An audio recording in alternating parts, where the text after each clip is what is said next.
Assalamualaikum warahmatullahi wabarakatuh. Perkenalkan, nama saya Noya Putri dengan NIM 07241083 dari kelas A dan juga dari Prodi Teknik Sipil 2024. Pada kesempatan kali ini, saya ingin menjelaskan mengenai peran geomatika dan sistem informasi geografis pada bidang teknik sipil. Saya memiliki 5 outlines, yaitu yang pertama adalah pengertian dari geomatika dan sistem informasi geografis. Yang kedua yaitu mengenai kegunaan sistem informasi geografis. Yang ketiga adalah software yang akan diperlukan. Yang keempat adalah alat pengukuran yang akan diperlukan. Dan yang kelima adalah peran geomatika pada bidang teknik sipil. Memasuki outline pertama yaitu pengertian. Geomatika sendiri adalah ilmu yang mempelajari penggunaan teknologi dan informasi spasial dalam pemetaan, pengukuran, dan analisis fenomena geografi. Ilmu ini juga mencakup berbagai aspek seperti survei dan pemetaan, sistem informasi geografis, fotogrametri, pengenderaan jauh, geodesi, serta analisis spasial untuk memahami dan memodelkan permukaan tanah. Geomatika sendiri berperan dalam berbagai bidang seperti perencanaan geoteknik, transportasi, hidroteknik, dan struktur. Dalam dunia modern, geomatika menjadi kunci dalam pengambilan keputusan berbasis data spasial, mendukung efisiensi pembangunan infrastruktur, pengelolaan sumber daya alam, dan pengembangan teknologi navigasi serta sistem informasi berbasis lokasi. Lalu, sistem informasi geografis. Sistem informasi geografis sendiri adalah suatu komponen yang terdiri dari perangkat keras, perangkat lunak, sumber daya manusia, dan data yang bekerja sama secara efektif untuk memasukkan, menyimpan, memperbaiki, memperbarui, mengolah, memanipulasi, mengintegrasikan, menganalisa, dan menampilkan data dalam suatu informasi berbasis geografis.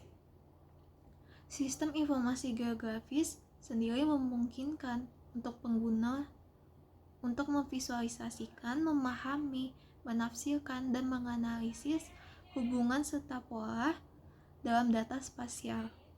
Sistem ini digunakan dalam berbagai bidang seperti perencanaan tata ruang, pemetaan sumber daya alam, manajemen bencana, transportasi, lingkungan, serta pertanian.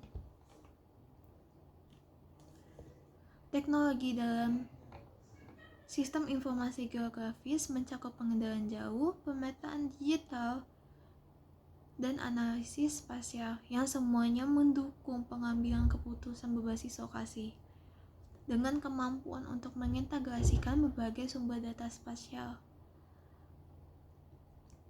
Sistem informasi geografis menjadi alat yang sangat penting dalam pembangunan infrastruktur, pengelolaan wilayah, serta penelitian ilmiah untuk memahami fenomena geografis secara lebih mendalam. Memasuki outline kedua yaitu mengenai kegunaan. Sistem informasi grafis ini mempunyai 5 kegunaan, yaitu yang pertama adalah untuk perencanaan pembangunan. Perencanaan pembangunan ini sangat memanfaatkan sistem informasi grafis melalui analisis peta-peta tematik. Dengan analisis ini, kita dapat mengetahui kemampuan lahan. Lalu yang kedua, untuk perencanaan ruang. Sistem informasi grafis ini sangat berguna untuk perencanaan suatu wilayah karena pendataan dan pengembangan pusat-pusat pertumbuhan dan pembangunan itu menggunakan sistem informasi grafis. Sistem informasi grafis ini juga digunakan untuk mengetahui persabaran penduduk. Selain itu, sistem informasi grafis juga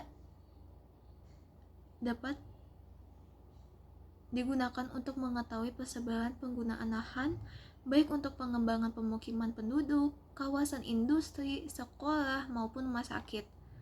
Lalu yang ketiga, untuk perencanaan transportasi. Dalam perencanaan transportasi ini, Pemetaan sistem informasi geografis digunakan untuk inventarisasi jaringan transportasi publik, kesesuaian rute alternatif, perencanaan perluasan sistem jaringan jalan, serta analisis kawasan rawan kemacetan dan kecelakaan. Yang keempat yaitu untuk inventarisasi sumber daya alam. Ada beberapa manfaat sistem informasi grafis untuk inventarisasi sumber daya alam, yaitu yang pertama adalah untuk mengetahui persebaran berbagai SDA, yang kedua untuk mengetahui kawasan lahan potensial dan lahan kritis, yang ketiga untuk mengetahui kawasan lahan pertanian dan perkebunan, yang keempat untuk mengetahui perubahan penggunaan lahan, yang kelima untuk memantau daerah pasang surut guna untuk mengembangkan lokasi pertanian dan kepentingan lain, dan yang terakhir untuk memetakan kesuburan tanah yang diperlukan dalam usaha pertanian. Lalu yang terakhir dalam kegunaan sistem informasi grafis itu yaitu terdapat mitigasi bencana. Mengapa? Karena sistem informasi grafis dapat digunakan untuk menentukan wilayah yang menjadi prioritas utama penanggulangan bencana. Sistem informasi grafis ini sendiri juga digunakan untuk mengidentifikasi sumber bencana, menentukan lokasi sebagai tempat evakuasi, mengidentifikasi luas area yang terkena bencana, dan lain hal sebagainya.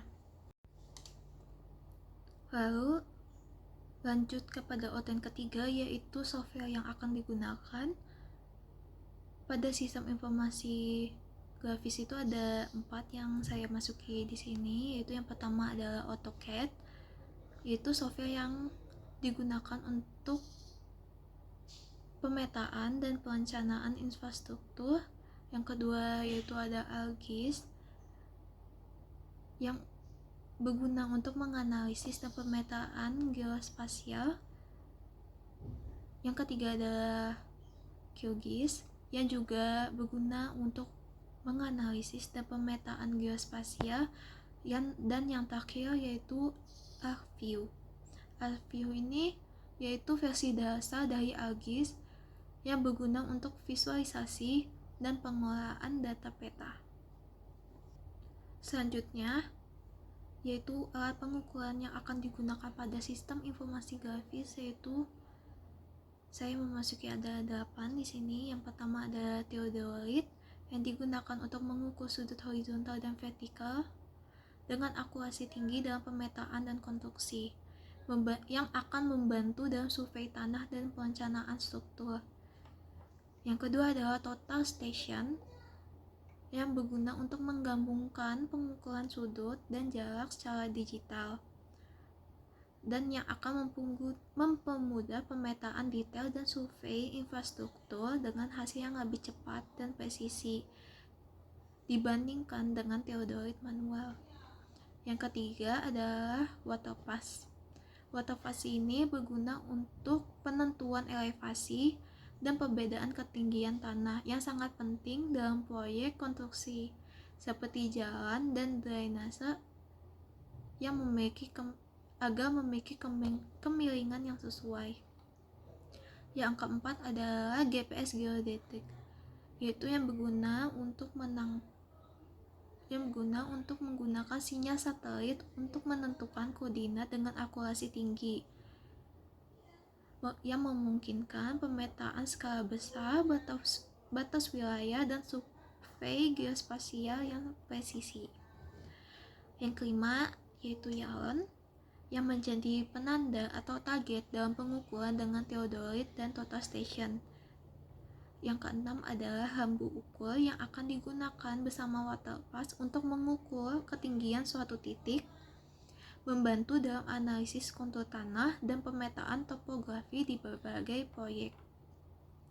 Yang ketujuh yaitu prisma ukur yang berfungsi sebagai reflektor dalam pengukuran jarak oleh total station, memantulkan sinar laser untuk memastikan hasil pengukuran lebih akurat.